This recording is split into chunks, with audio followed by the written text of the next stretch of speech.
नमस्कार, आप देख रहे हैं TNR न्यूज़ का खास कार्यक्रम सवाल जो आपका है और मैं हूं आपके साथ रुपेश ठाकुर। साथियों, जैसे कि आप जानते हैं, इस कार्यक्रम के माध्यम से हम लगातार अलग-अलग नेता, मंत्री, विधायक और सांसदों से आपकी मुलाकात करवाते हैं और जानने समझने का प्रयास करते हैं उनके जीवन के सफ़र और संघर्ष को। क्या कुछ चुनौतियों का सामना उनके द्वारा किया गया है और क्या कुछ उपलब्धियाँ उनको प्राप्त हुई है। आज के कार्यक्रम में जो हमारे साथ मेहमान है वह बेहद खास है। जी हाँ, हम बात कर रहे हैं धमतरी जिले के सिहावा विधानसभा क्षेत्र से पूर्व विधायक श्रीमती लक्ष्मी ध्रुव।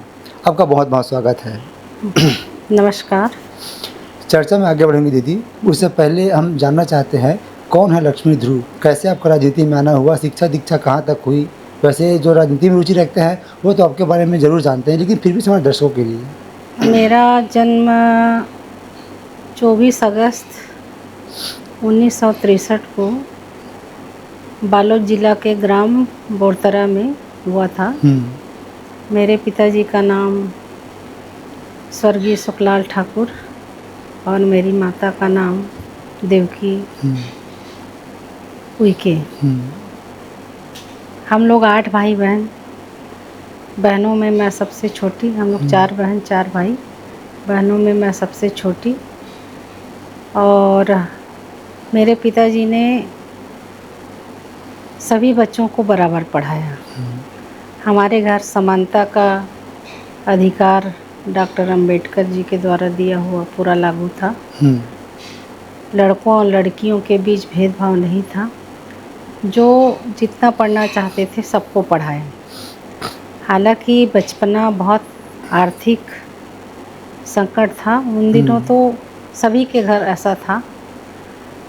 और सरकारी स्कूल में पढ़े तो उतना पैसा भी नहीं लगा, लेकिन संघर्ष बहुत करना पड़ा। क्योंकि घर का भी काम देखना था, स्कूल भी जाना था। स्कूल भी पैदल 2-2.5 किलोमीटर पैदल जाना होता था। वहीं पर पास में है गुरूर प्राइमरी स्कूल, कन्या स्कूल से मैं प्राथमिक शिक्षा प्राप्त की।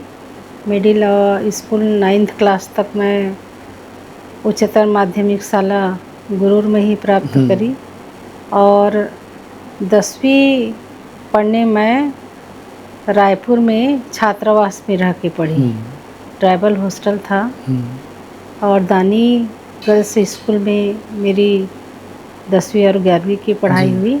और वहीं पर महिला महाविद्यालय, जो आजकल बजरंग महाविद्यालय के नाम से जाना जाता है, दूधाधारी बजरंग महाविद्यालय, तो वहाँ मेरी MA प्रीवियस तक की पढ़ाई हुई। और MA प्रीवियस में थी, वैसी मेरी मैरिज हो गई। और मैरिज के बाद मैं ससुराल आ गई। और मेरे हस्बैंड एक्साइज में सब इंस्पेक्टर थे, वहीं पर बालोद है, वहीं उनकी पोस्टिंग थी। और उन्होंने मेरी बाकी की पढ़ाई में पूरा ध्यान दिया। उन्होंने मुझे MA फाइनल भी कराया, फिर PhD भी कराया और PSC भी दी। और जॉब का अपॉर्चुनिटी मुझे मिला तो उन्होंने जो है किसी भी प्रकार की मनाही नहीं की। मुझे पढ़ने की पूरी आज़ादी दी, नौकरी करने की भी आज़ादी दी।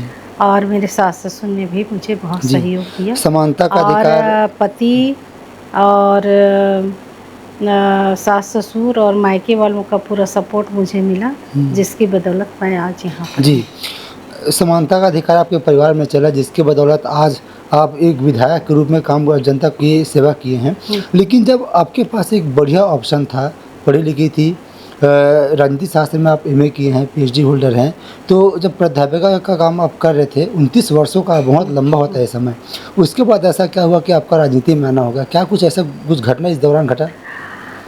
मैं 29 साल मेरा करियर में कहीं हमने किसी भी प्रकार की कोई गलती नहीं की। शासन के रूल नियमों का सब पालन किया, लेकिन 29 साल में एक भी प्रमोशन नहीं मिला।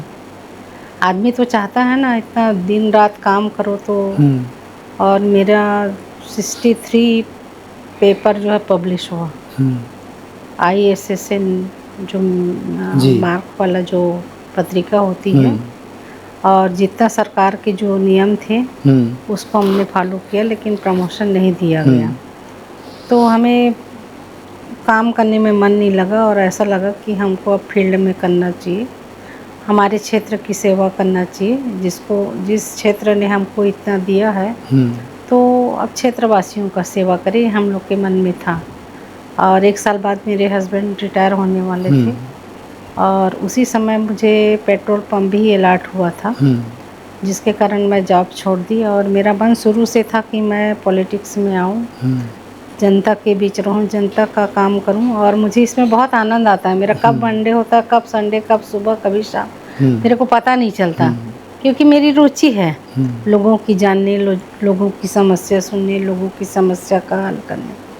और इवन मैं जब थी तो क्षेत्र का विकास आज तक किसी विधायक ने नहीं किया, उतना मैं फंड लाई और उतना मैंने हर गांव, हर नगर, हर ऐसा कोई गांव नहीं होगा जहां मैंने काम ना दिया हो, काम ना करवाया जी। तो पूरे ईमानदारी से, क्योंकि मैं अपनी छवि को निखारने में लगी हुई थी कि मैं, क्योंकि जब तक छवि बहुत अच्छा ऊपर तक नहीं जाएगा तब तक अपॉर्चुनिटी भी नहीं मिलेगी। तो ये बात मेरे ध्यान में था और मैं दिन रात जो है सुबह से उठती थी और 5 बजे भी मेरे घर के सामने सब मिलने वाले आ जाते थे। तो 6 बजे से लेकर पूरा 12 बजे रात तक मैं काम करती रही 5 सालों तक और पूरी ईमानदारी से मैंने काम किया। जो आपका ये जो 5 साल का कार्यकाल रहा है उसमें हम चर्चा करेंगे दीदी, लेकिन एक सवाल उठती है, राजनीति करने की इच्छा या फिर राजनीति में रुचि, क्योंकि जहाँ तक हमें जानकारी आपका जो फैमिली बैकग्राउंड रहा है वो राजनीति का नहीं रहा है, तो कैसा क्या कुछ हुआ कि आपको राजनीति में आना पड़ा या फिर रुचि कैसे आपके सामने, किसको आप अपना आइडियल मानते हैं? अच्छा, मेरे पिताजी शुरू से राजनीति में थे और सामाजिक सेवक भी थे। ये गुरूर क्षेत्र के 40 गांव का जो आदिवासी बेल्ट है उसकी पूरी जिंदगी भर अध्यक्ष थे और अध्यक्ष रहते हुए उस क्षेत्र में आदिवासियों के विकास के लिए बहुत काम किए। तो हमारे यहाँ शुरू से थोड़ा सामाजिकता और राजनीति, पार्टी में भी थे, कांग्रेस पार्टी में अरविंद नेताम जी का काम किए, हीरालाल सोनबोर जी का काम किए, जानम सिंह पटेल जी का भी काम किए। तो हमारे घर आना जाना लगा रहता था और जब बातचीत हमारे घर होता था तो घरेलू समस्या के बारे में नहीं होता था चर्चा, हमेशा राज्य राजनीति, राष्ट्र राजनीति, देश का विकास, परिवार का विकास, इस टाइप का चर्चा होता था। तो बातचीत में भी हमारे पिताजी बात करते थे, फिर देश दुनिया की बात करते थे। अब अपने ज़माने में जितने भी कांग्रेस के बड़े बड़े अधिवेशन हुए सब वो भाग लिए थे, तो सब बात बताते थे। पंडित जवाहरलाल नेहरू के बारे में बात करते थे, इंदिरा गांधी के बारे में बात करते थे, लाल बहादुर शास्त्री के बारे में। तो हमको बड़ा अच्छा लगता था वो बात सुनना और उनकी तमन्ना ये थी कि मेरी बेटियां भी अच्छा बने। वो जो पहले सोचते थे मजिस्ट्रेट बने, लेकिन मैं मजिस्ट्रेट तो नहीं बनी, मेरा इंटरेस्ट प्रोफेसर में था। तो क्योंकि परिवार और घर को भी देखना था तो मैं प्रोफेसर बनी। फिर मेरा मन लगता था कि मैं इधर आऊँ, लेकिन बच्चे छोटे थे तो बच्चों का पहले करियर निर्माण करी, फिर उसके बाद जो है मैदान में उतरी, पूरा अपनी जिम्मेदारी पूरा करी। फिर उसके बाद जो है समाज सेवा, देश सेवा, राज्य सेवा में मैं फिर जनबंधन से जुट गई। शुरू से आपकी रुचि कांग्रेस में थी क्या? फिर नहीं, हमारे घर का मायके ससुराल पूरा कांग्रेसी वातावरण है और शुरू से कांग्रेसी लोगों से ही मिलना जुलना होता था और हमारे घर में बीजेपी का दूर दूर से कहीं वो नहीं था, वातावरण नहीं था। तो शुरू से हमको कांग्रेस की पृष्ठभूमि, कांग्रेस की नीतियाँ, कांग्रेस की विचारधाराएं, कांग्रेस के नेता, ये सब लोग अच्छे लगते थे। तो शुरू से आपके पास एक जॉब था और महिलाओं का राजनीति में आना ऐसा समझा जाता था कि एकदम बिरले और राजनीति को समझा जाता था दलदल। आप एक महिला होकर अपने जॉब छोड़ी, फिर परिवार को मजबूत करने के बाद आप राजनीति की दलदल में आई, तो किस प्रकार का आपके अंदर मन में क्या चल रहा था कि मैं सक्सेस हो पाऊंगी? राजनीति दलदल नहीं है, राजनीति में महिलाओं का और ज़्यादा प्रोटेक्शन है। जितने भी हमारे कांग्रेस के बड़े नेता हैं कभी भेदभाव नहीं करते थे, जिसमें जो प्रतिभा है वो मौका देते हैं, काम करने का मौका देते हैं। 5 साल तक मौका दिए। मैं विधानसभा में बहुत सारी समिति, लोक लेखा समिति और महिला एवं बाल विकास समिति की सभापति थी और स्थानीय निकाय की भी थी। काम करने का मौका देते हैं। प्राधिकरण का भी आप उपाध्यक्ष रही हैं? मध्य क्षेत्र आदिवासी विकास प्राधिकरण की मैं उपाध्यक्ष थी, राज्य मंत्री का दर्जा था।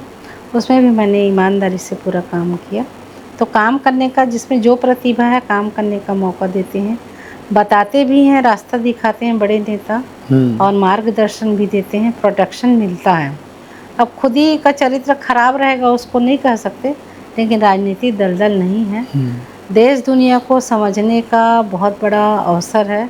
अगर कोई महिला अपने दायित्व को समझकर, अपने कर्तव्य को समझकर कोई काम करती है, तो इसमें उनके विकास करने के और लोगों को समझने, देश दुनिया को समझने और निर्णय लेने की क्षमता का ज़्यादा विकास होता है। जी।